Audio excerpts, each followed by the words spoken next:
যে খবরে নজর রাখবো, মহিলা বিশ্বকাপেও ভারতের দাপট। ক্রান্তির দুর্দান্ত বোলিং, রিচা ঘোষের দুরন্ত পারফরমেন্স। 88 রানে পরাজিত পাকিস্তানের বিরুদ্ধে জয়ের ধারা অব্যাহত টিম ইন্ডিয়ার। এখনো পর্যন্ত 12 বার সাক্ষাৎ হয়েছে, এই নিয়ে 12 বারই জয় করল ভারত। এবারেও জয়লাভ ভারতের, জয়ের ধারা অব্যাহত টিম ইন্ডিয়ার।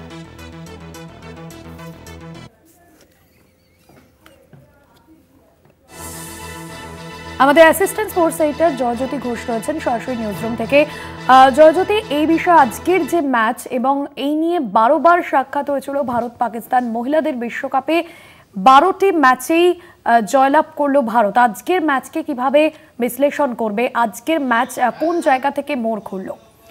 দেখো, আজকে ভাস্বতী এই ম্যাচের কোনো রাইভালরি নেই। মানে গতকাল আমরা যখন স্টেডিয়াম বুলেটিন করছিলাম তখন বলেছিলাম যে সাবা করিম এই একই কথা বলছিলেন, প্রাক্তন ভারতীয় ক্রিকেটার, এবং আজকের এই পারফরমেন্সের পরও কিন্তু এই একই কথা বলতে হবে যে 88 রানে ভারতের জয় এবং টানা ভারতীয় মহিলা ক্রিকেটারদের দাপট পাকিস্তানের বিরুদ্ধে। আজকে প্রথমে যখন ভারত ব্যাট করছিল তখন পাকিস্তান ভালো বোলিং করছিল এবং 247 রানে যখন রেস্ট্রিক্ট করে ভারতীয় দলকে তখন কোথাও মনে হচ্ছিল আজকে কোথাও পাকিস্তান জিতে যাবে না। তো পাকিস্তানের ব্যাটারদের মধ্যে অবশ্যই শিরডা আমিন একটা ভালো নক খেলার চেষ্টা করেন, তবে ওইটুকুই। মানে তারপরে 159 রানে অল আউট হতে হয় পাকিস্তানকে। এবং ভারতীয় বোলারদের মধ্যে বলবো আজকে ক্রান্তি দুর্দান্ত বোলিং করেন, দীপ্তি শর্মা দুর্ধর্ষ বোলিং করেন, এবং বাংলার রিচা ঘোষ যখন ব্যাটিং করেন আজকে ভারতীয় মানে মহিলা ব্যাটাররা, সেই সময় রিচা ঘোষ একটা দুর্দান্ত ক্যামিও রোল প্লে করেন।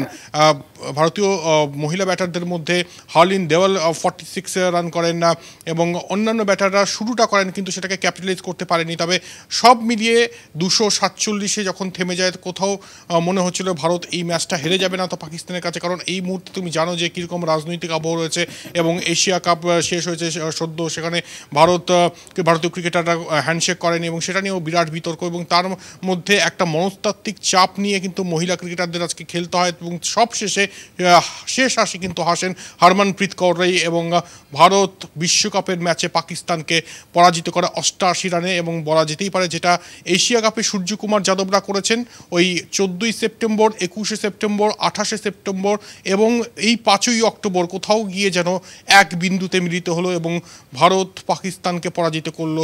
4টে ম্যাচের ফলাফল একটাই, সেটা হচ্ছে ভারত জয়ী, পাকিস্তান পরাজিত। ভাস্বতী, একদমই ধন্যবাদ জানাবো তোমাকে।